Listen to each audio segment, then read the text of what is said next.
Hey planner friends, how's it going? Thanks so much for stopping by my channel. My name is Ryan and this is Man with the Plans, and we are back in my deluxe monthly notebook here, right? Oh, the monthly planner, that's what we're calling them. I am like so out of touch sometimes. And we are gonna do my April budget for 2023. So I'm filming this a little bit early. It is the 17th.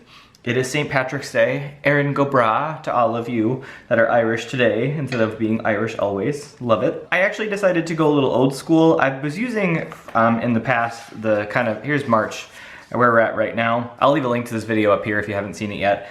But I was using the old sticker book stuff and I can't seem to find my April ones. So I went ahead and just sort of pulled this little sticker sheet out from randomness and figured I would use this, and I'm loving the color scheme so far. This is always a classic. So we are going to do my monthly budget. On this side is going to be my income and expenses. I am not sharing my income at the moment, but because I really use this to budget my expenses, I kind of like to put it in later on off camera, if you will. And then we'll go through my expenses, and then over here is kind of my emergency fund, my investments and savings, and then some other fun stuff that we'll go through. So if you're new here, welcome. Thanks so much for stopping by. Appreciate it. If you like planning, budgeting, the occasional vlog, and some personal development stuff, stick around, hit that red subscribe button so we can become internet friends. Right, so here we are. We'll go ahead and zoom in or out because I hit the button wrong. There you go. So a couple things. I am a single individual living on one income in the Twin Cities metro area here in Minnesota. I paid off, I believe, $60,000 in debt through the Dave Ramsey baby step. I've kind of deviated from that path a little bit since then, making my own financial journey and choices. But the way that I do this in particular is the way I budget is I put the estimate in this column.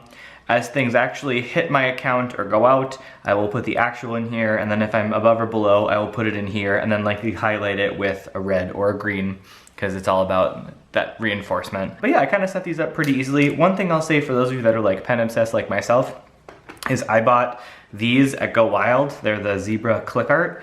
They're these like retractable markers. And so for like this line here that I did, I used this teal and like, but it's got this, see, there we go. It's got this fun little tip and it's nice. And the fun part is they retract, and so you don't have to worry about the cap ever, which I'm notorious for losing. So yeah, let's go ahead and get started here. Because this is early in the month, all of these numbers may not actually accurately reflect current totals of stuff, because like I haven't gotten my last March paycheck yet. For some of the stuff, like especially on the other side of the page, around like auto draft and stuff like that, it may not have hit yet, but that's okay. I'll update it later on throughout the month. So my main expenses fall within here. We've got my rent, parking and storage, utilities, internet, insurance, that's like auto insurance, and I think there's some other hospital indemnity one that I have, and renter's insurance, all live in that one. Auto, gas, and oil, so like usual stuff. Groceries, personal spending, subscriptions, restaurant, sinking fund, IRA, and additional savings. That's like any money that's left over at the end of the month goes down there. So one of the things, I'm living in Minneapolis, so the rent is slightly spendy. So my total rent estimate for the month is $1,699.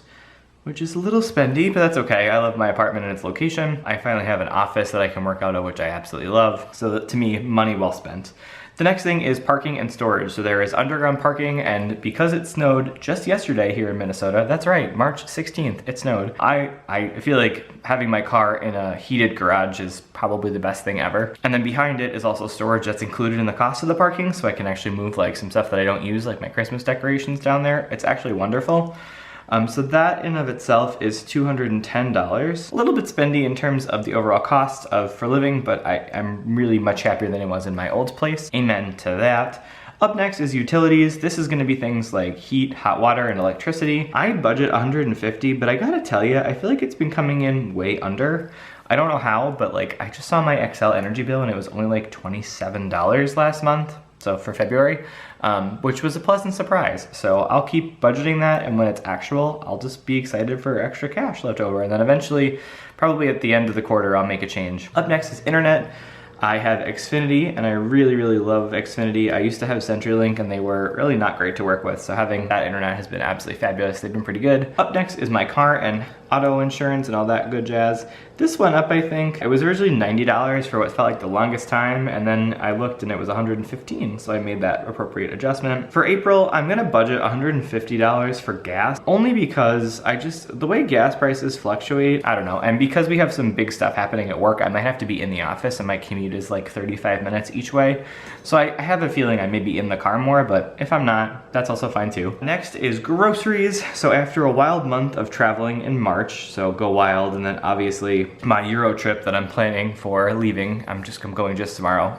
I'll be gone by the time you see this, but I'm looking to eat at home more, and kind of April will be the chill out month where I'm gonna kind of like rein in the spending, really check in with all the budgets and stuff. $200 seems like a good fit. I also have a huge freezer stash that I need to start eating through. So my personal spending I have at $200. This is a haircut, shampoo, cleaning products, you know, stuff around the house. If I needed any clothing, which I really don't at this point, but you know, can't help myself. So personal spending all goes into that category. And then up next is subscriptions. I also have this at $200. I feel like that might be high, but I'm including stuff in here like Canva and TubeBuddy and Epidemic Sound for my YouTube channel. It may get closer to that, but this is like my Spotify, my Netflix. I have YouTube Premium, which I highly, highly recommend. I feel like I forget that we have ads because of YouTube Premium. Anyway, that's my pitch for that. And then I'm putting $200 in restaurant. This is just because when I try to bring it to like $150, I end up immediately going over. So this is me trying to be a little bit more thoughtful about what I'm spending my money on. So we'll see how far that goes. I'll report back on how that's going. Up next is my sinking fund. I have had a sinking fund at Capital One 360 account. I've had it for forever. And I just have automated this move of $341.50. And this is why I can kind of travel and go to Europe, because I'm constantly throwing a little bit of coin away every single month, just let it sit there and grow. And then when I want something like a trip to Stockholm and Copenhagen, for example, it's sitting there waiting for me without making me feel guilty. Up next is my IRA.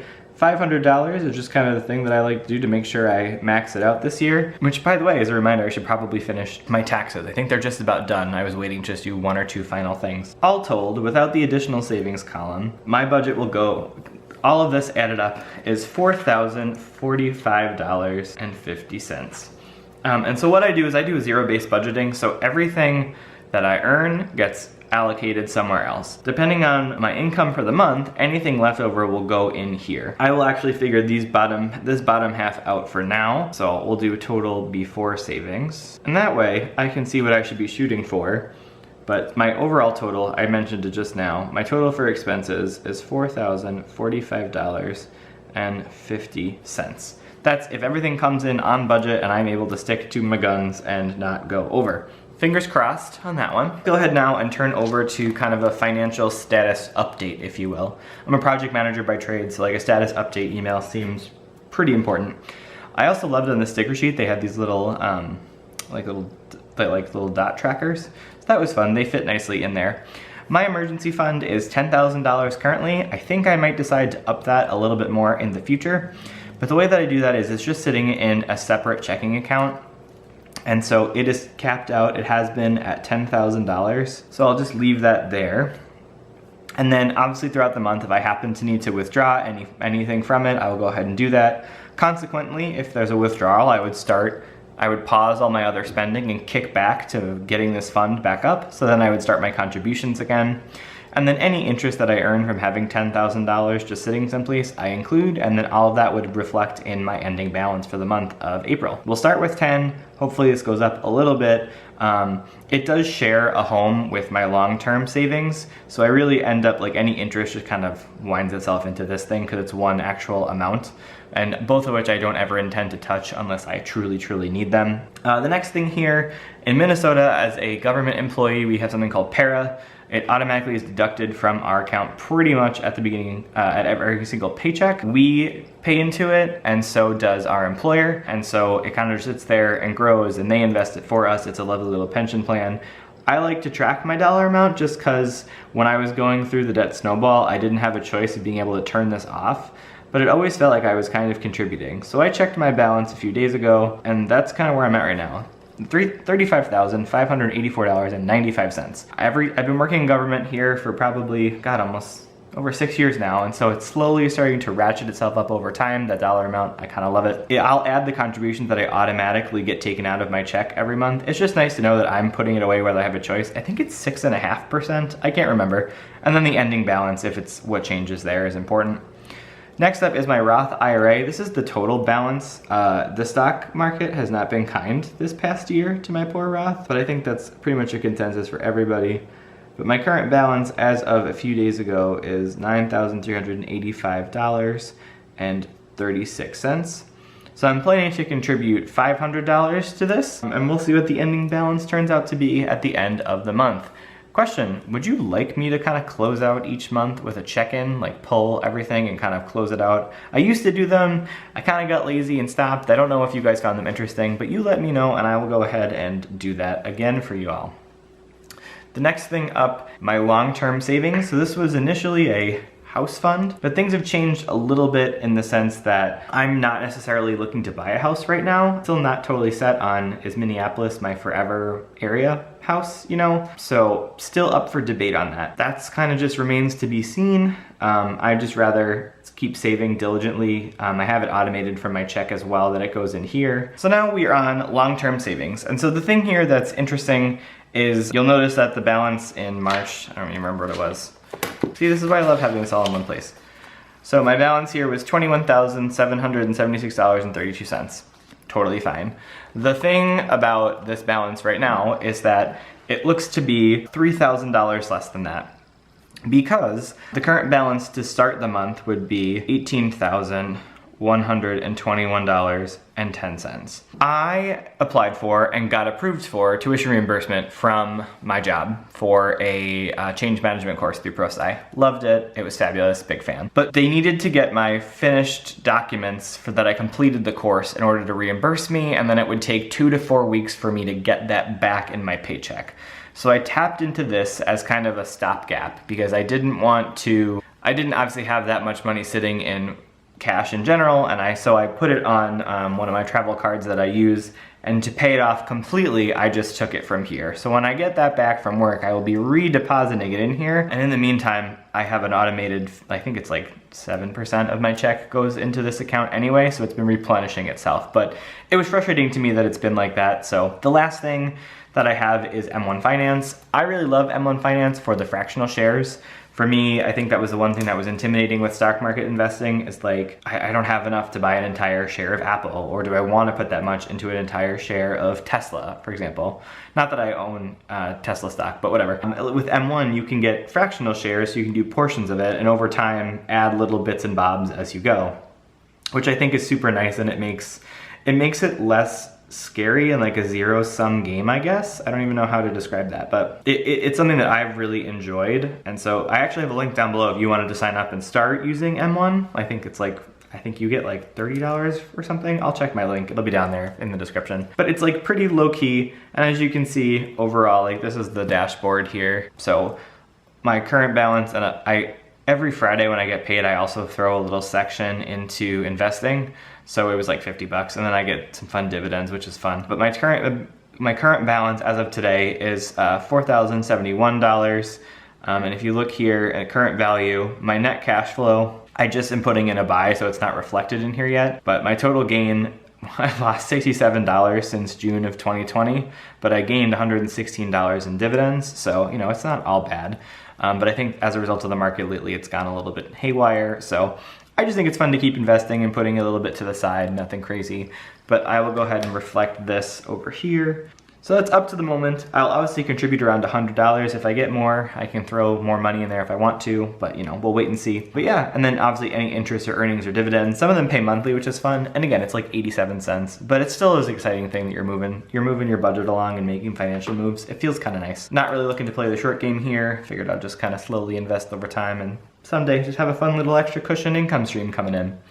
So that's gonna wrap up this week. Let's zoom out a little bit and look at our hard work here. I'm excited. I love budgeting. I forgot how much like peace this brought me and joy. But yeah, here it is in all its glory. It's a good setup. There's a lot of good stuff going on over here. So yeah, overall, I'm pretty pumped. If you like this video, go ahead and give it a thumbs up. I greatly appreciate it. If you haven't yet subscribed and you made it through this video, good for you. I'm impressed. But click that red subscribe button so you can see all of my content in your feed as soon as it's published. I've committed to making 1 video a week, and so far I've stuck to that, at least. My goal is to kind of keep bringing you content like this. If there's other budgeting and financial stuff you'd like to see, let me know. I always feel like we have such great chats in the comments, and I love celebrating all of your wins for all the successes that you have, so share those down below as well. Other than that, hope you have a great month of April. Hope you're working towards your financial goals and you make some big strides. All right, I'll see y'all later. Bye, planner friends.